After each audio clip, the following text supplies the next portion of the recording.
Hello and welcome to Scan. I'm your host Tracy Wolfman, and today I have a very special guest today, Tim Hodges. Thank you for being here today.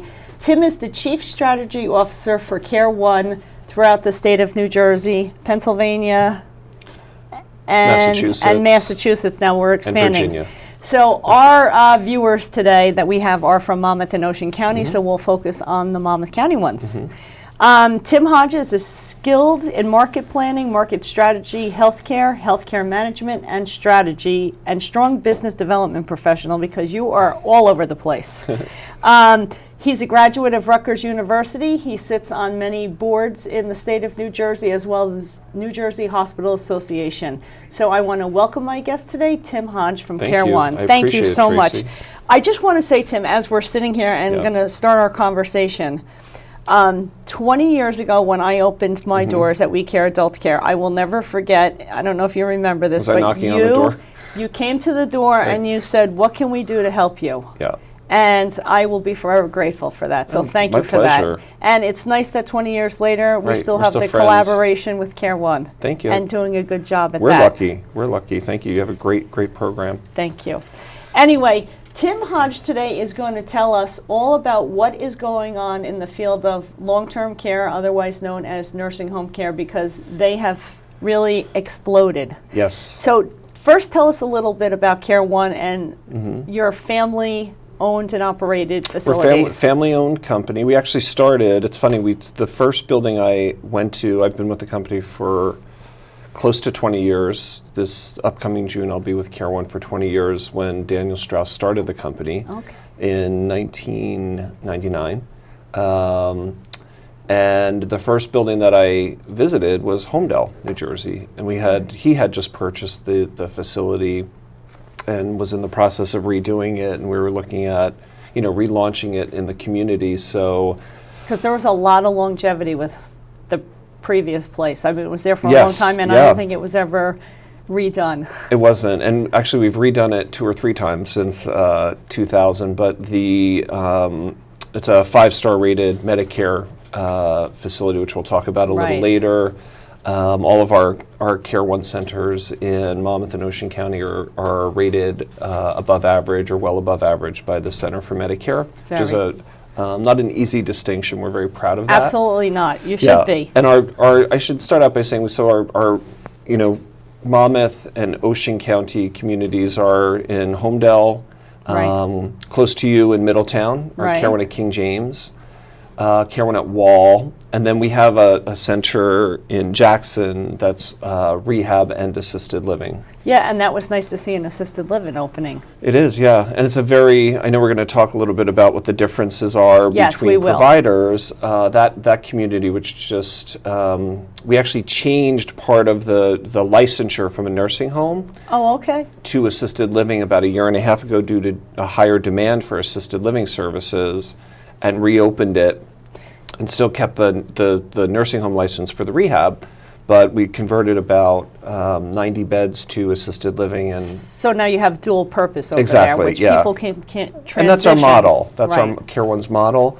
If I had to say what separates us from, because there are a lot of providers out there, a lot of quality providers.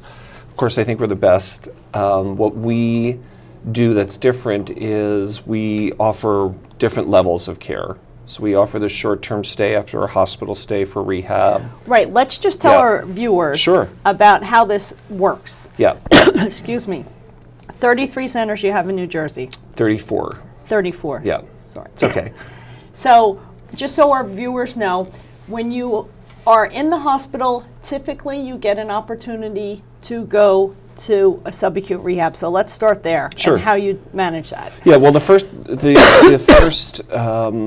thing people need to know is if you're a Medicare recipient or Medicare Advantage or really any insurance, if you need more care following a hospital stay. Correct. Our facilities, which used to be nursing homes, are now really rehab centers. And what kind of services would people get in the rehab center? Well, it's different based on the provider. I can only speak for Care One. We developed a model 20 years ago that was very centric to high amounts of rehabilitation therapy every day and high staffing ratios because, you know, a patient on Tuesday who leaves the hospital is no different on Wednesday when they come to us in terms of their clinical needs. Correct. So we have very high RN staffing ratios. You can look online on Medicare Compare, and a lot of physical therapy 7 days a week. And our goal is to get every patient to their maximum level of functioning. So in a quick time. Because everybody wants to get home. Right. And, you know, but you have to have the services to deliver that care for the patient to go home. Right. So I always tell people a lot of times when they're seeking out these long-term care and subacute, make sure that you get 7 days a week of therapy. Yeah. And, well, that's very important. The other thing, too, is there's some little nuances that people might not readily think about but are very important, such as, are the physical and occupational therapists employees of your facility versus contracted? Correct. All of our services that we offer throughout Care One are everyone that renders care in our center, except for the physicians, you know, and some of the laboratory technicians that come in, they're all employees of Care One. Instead of being subcontractors. And the same with that 7 day week therapy. If you have to go to subacute rehab, you want to work every day. You don't want to sit there. Yeah. And that was a great benefit that Care One provides. Exactly, and I think, you know, if you know, whether you've had a orthopedic injury or cardiac or, you know, neurological, those 2 to 3 weeks in rehab can be pivotal in making sure that your home transition is as successful as possible. Right. So you really want to scrutinize, you know, where you're going and make sure that they've got good staffing, that they don't use agencies, that their focus is rehabilitation, and not just a few beds within a nursing home. Correct. Yeah. It's truly a subacute rehab. Yeah. Excuse me, I got a tickle. Why don't you tell us a little bit about your physical and occupational rehab areas in Care One? Because I know they're a lot larger than a lot of centers I've seen. Yeah, so the space is deliberately designed to be accommodating to patients so that the therapists and the patients, so another sort of signature Care One statistic is 95% of our therapy is rendered one-to-one with the patient. In many other settings, the therapists are treating 2 or 3 patients at the same time. Right. So we've invested in that to ensure that the outcome and the quality of the therapy is as high as possible. You know, the therapy space is the aesthetics of the Care One buildings, you know, rival that of 5-star hotels. Go online, you can look. That contributes, I think, to a patient's state of mind and well-being. Also the attention that they're getting. Yeah, so the environments, while they're beautiful, the most important part is the quality of the clinician. Absolutely. And the one-to-one. So I think, you know, our focus is on having rehab programs that we designed that our managers are, you know, overseeing, not a third party, and that patients are given as much therapy as possible to their tolerance level so that they can get home as quickly as possible. Right. Now let's talk a little bit about the discharge. So they come in, they're having their therapy, and now they're ready to be discharged home. Yeah. Well, I'd like to say before that, you know, there's a lot of dynamics in the hospital setting that go into where you go and what choices are offered to you. Okay, so let's talk about that and how you choose the correct subacute So rehab. a lot of the hospitals have their own nursing homes, Yes. so they tend to push patients towards their own facilities. And, you know, you as a consumer, my suggestion is go online, look at ratings, you know, location's a factor, visit if you can, so you can get a sense and feel, and really make the decision based on how you see yourself or your loved one fitting in that environment and your comfort level with what you view in the facility. It also gives you an opportunity to meet the staff. Yeah. So when you are going there, say you're scheduling a hip or knee, I tell people all the time, go visit and introduce yourself. Yeah. And it's healthcare. It's, you know, most healthcare decisions are made by word of mouth. Yes. Everyone that comes to Care One, almost everyone is recommended by a neighbor or, you know, a physician that is in the hospital or, you know, someone that has had an experience with us. And that's what we work very hard for, is to get that personal recommendation, because you know, it's not like buying a car. You're entrusting your care your life to the people you're staying with. And I think a lot of times people are making those decisions too rapidly, and they don't take into consideration. So you're coming in for a knee replacement, and your family lives an hour away. So maybe you want to choose a Care One that is closer to them, so they can be in close proximity. And you have the ability, because you have so many centers throughout the state, and then they can transition back home an hour away. That's a big advantage of Care One. One thing we do too that I haven't seen anybody else do is we'll actually provide references of patients that have been with us in the past. They've consented to be references, and call them, see what they have to say. People won't fake whether or not they got good care or not. And we have professional companies that do third parties that rate our customer service. We do phone surveys through a third party, and we show those to the people that visit. So you have proof. Yeah, it's all about outcomes, and it's when it comes to care, there's no mediocre. Absolutely you're either good or you're not. Right. I agree with you 100%. And our buildings are successful ultimately, as beautiful as they are, because of the care that's rendered. And people will come back time and time again. That's our hope. That's our goal. Yes. Yeah. So let's talk a little bit about, you can choose those places by looking online, but what about the outsourcing? Like, somebody's going to go into the hospital, and do they have to request you, or do you have a person in the hospital? Say our viewers are in the hospital and they know they have to go to rehab now. They've been informed by their physician. Yeah. It should. I like to tell families and healthcare professionals, it's just like choosing a doctor. You're not going to be told where to go, so you should investigate.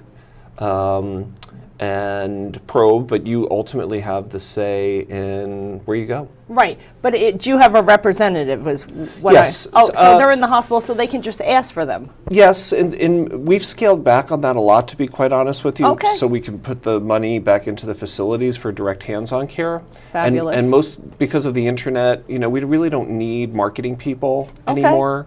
They can visit the facility, they can call the administrator, they can call the admissions office, and everything's electronic now, so the records can be sent via email, fax or email. So in some instances we do have nurses out in the hospital where we have a heavy volume of patients coming in. It makes sense. But whether there's someone there or not, there's a lot of different ways that people can get information. All right. Yeah. So now we know about Care One is there to offer you rehabilitative services throughout Monmouth and Ocean counties, because that's where our viewers are from. You can go online and look at their surveys. You could go personally and take a tour if you have a scheduled surgery. And I'm sure they can make an appointment at any time. They can also go to our website and do a virtual tour of every Care One facility. Just search. Okay, so then you don't even have to leave the comforts of your own home, and you can see everything that you need to see. So we're going to take a short break. We're going to come back to Welcome to Scan here with Tim Hodges from Care One. And any viewers out there that want to tune into their website, it's care1.com? It's care-one.com. Oh, okay, sorry. Yeah, it's all right. That's okay. So we're going to take a short break, and we'll be right back. So, if you're over 65, like me, and active and fairly healthy, being active and healthy alone will not protect you. Remember, the immune system weakens with age. And if you're over 65, ask your doctor about your vaccination options. we want you to be healthy and active.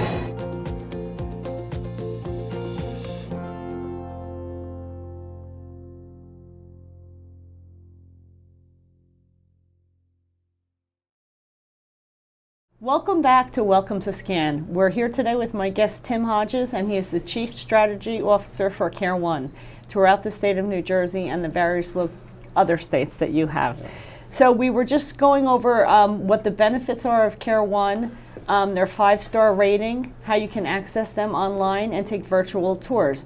So now we're going to talk to Tim about different trends in Medicare, because I'm sure most of our viewers here today do have Medicare or some sort of Medicare Advantage program. So tell us a little bit about the trends that are going on now. Well, there's a lot going on. I mean, from the, starting from the top, Right. with the federal government, you know, there's an emphasis, obviously, on cost savings because every day, Right, cost savings. 10,000 people a day are turning 65 years of age or, you know, throughout the nation. So by 2050, the population 65 plus today is going to double. So that's a lot of entrance into the Medicare system. Right, we so said that long ago. Yeah. And that 10 years starting. is like right around the corner. Yeah, and every year incrementally. Used to be 30 years. Right, exactly. Incrementally, you know, from a few years ago, that number is you know, I wish it was like a, you know, a stock portfolio. Oh, right, yeah, that would be great, mine right? Anyway, but the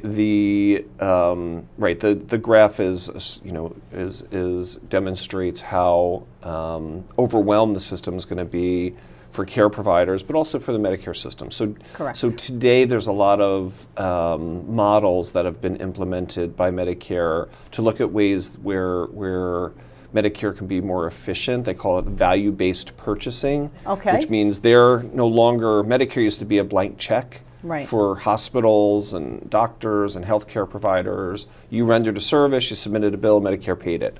Now, Medicare has instituted a lot of criteria for what they expect from it as an outcome when they write that check. So, for example, you know, if you're a hospital and you discharge somebody, if you return within a short period of time, Medicare says, then you didn't do your job.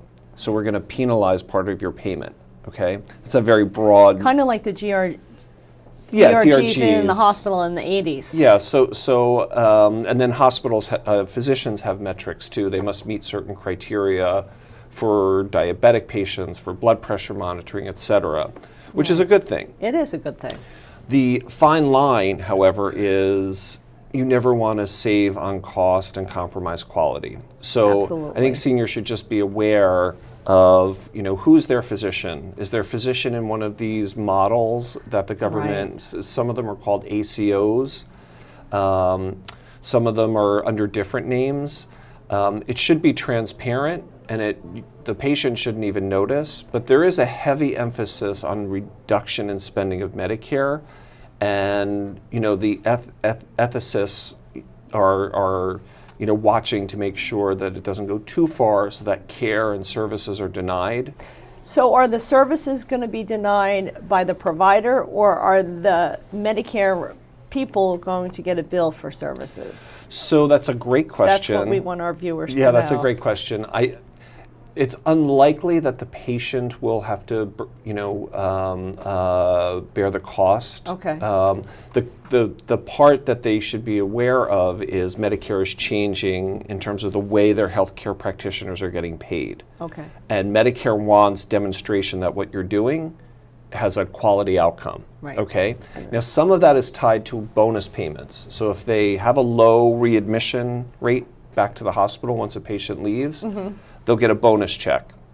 So there's the hospital. Incentives. Yes, because, you know, money creates movement. Correct. However, you know, money can create not so good things too. So you never want the care to be sacrificed, you know, so that a healthcare provider benefits financially. Does that make sense? Yes, no. So it might not be what you're thinking about when you're sitting in the hospital or sitting in your doctor's office, but, you know, there's a lot of new programs that are incentivizing healthcare providers to be more efficient, and that's good.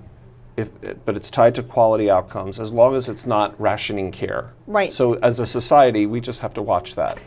But also, I think a good little tip to our viewers would be that they should probably choose doctors that have higher ratings and that are in these ACOs that will assist them to get better quality of care. Or choose to not go with someone that's in these ACOs, because there's a lot of independent providers that are high quality that have chosen not to participate in these programs. So the key is you have a choice. And, you know, just like we were saying in an earlier segment, this is not shopping for a car, you're shopping for your life. Your life. With healthcare. So you should take the time to investigate. Investigate and also take control and manage it and be in the driver's seat. Yes. Because I think years ago, you know, somebody would go into the hospital and a doctor would walk in. Yeah. And, you know, what they said, you just followed, but you didn't have any choices. Right. So now you know, there's so many players in the arena when you're in the hospital. We got hospitalists, you know, there's just so many. Right, specialists and social people workers. Don't know who's coming in and out of the hospital. You got your nursing staff, so I think it's good for them to be in the driver's seat and start managing their own care. It all starts with your physician. Yes. You know, you have to have that trust and relationship and know who is your quarterback. Because the primary care physician is emerging more and more and more as the main person in all the care you're going to receive. Absolutely. So you have to have faith and trust and communication. And be able to get in touch with them. Yes, and they should be, if you're an older adult over 65, they should be somebody with great expertise in caring for older adults. Yes.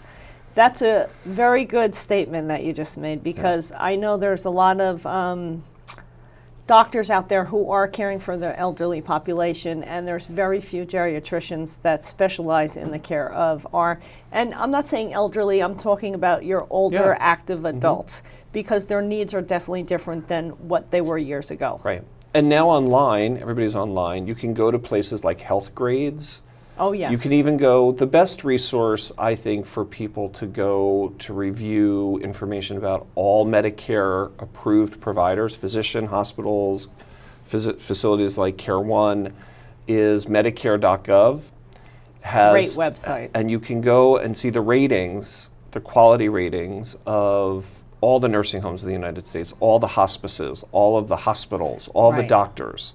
And they have, you know, it's worth the half hour to invest, to look at where, you know, the provider you're going to for the care that you receive, because it might change your mind as to who you're going to use. And people typically today, I mean, they are changing doctors. Yeah. Like where years ago they weren't changing doctors so much. Right. So people's insurance is ever evolving, and you need to make choices, but you need to investigate first. Yeah, and it's a government website, so you always have to be a little bit leery, because, you know, the government's not the be-all and end-all. Right. However, I've been doing this for a long time. In terms of objective information related to quality about doctors, about hospitals, about nursing homes, about home care, it's the best tool out there, and very few people over 65 look at it. There's a very low utilization, and the government spends a lot of money to make sure that that data is out there for you as a consumer to learn. So the word is to get on that website for our viewers and to check out all the things that you may need and be knowledgeable on that website. And it's super easy to use. I was just going to say, it's much easier to navigate than it was years ago. Yeah. One thing we didn't get to mention, so we have all of these services that Care One, you are licensed by the Department of Health with a great rating. Some of the observation part of staying at Care One, because I know we had a family member from our center recently, like 2 weeks ago. The husband needed to go away to that fireman's convention that he went to every year. And he took his wife with him every year, but this year he wasn't able to. So really at the last minute, we called Care One, and they were able to take her for that extended weekend, which was fabulous for this gentleman. And people can go into your facilities for observation. They can go in for short-term stays. So you want to fill our viewers in a little bit? It's actually called Respite Care, and it is can be accessed for people that need. It's mainly as a relief for caregivers, like the scenario you had mentioned. A lot of older spouses are the primary caregiver, as you know, for people living with Alzheimer's and dementia, for example. And if they want to go visit their kids in Wisconsin and their loved one that is sick, can't travel, Care One, you know, can provide a safe and caring environment for their loved one while they go away, or a business trip, or if the spouse is having surgery and they need a little extra help. That's also a very common. Good point. Yes. Sometimes the caregiving with, you know, this with a person living with Alzheimer's is just as tough on the caregiver as it is for the patient. And I know recently also Care One extended itself to the entire community when the power shortage, when everyone lost their power. And I think we also had one person go, but I think other people in the community were able to access that service because you made it available and maneuvered things around. So we talked about Care One, and we want to get in the last component of Care One. Since you're in long-term care, you have assisted living. We do. That's our biggest area of growth right now. So our next building is opening in 2020 in the spring in East Brunswick. I know that's not Monmouth, but it's not that far. And then we're looking to expand. We have Jackson, an assisted living community.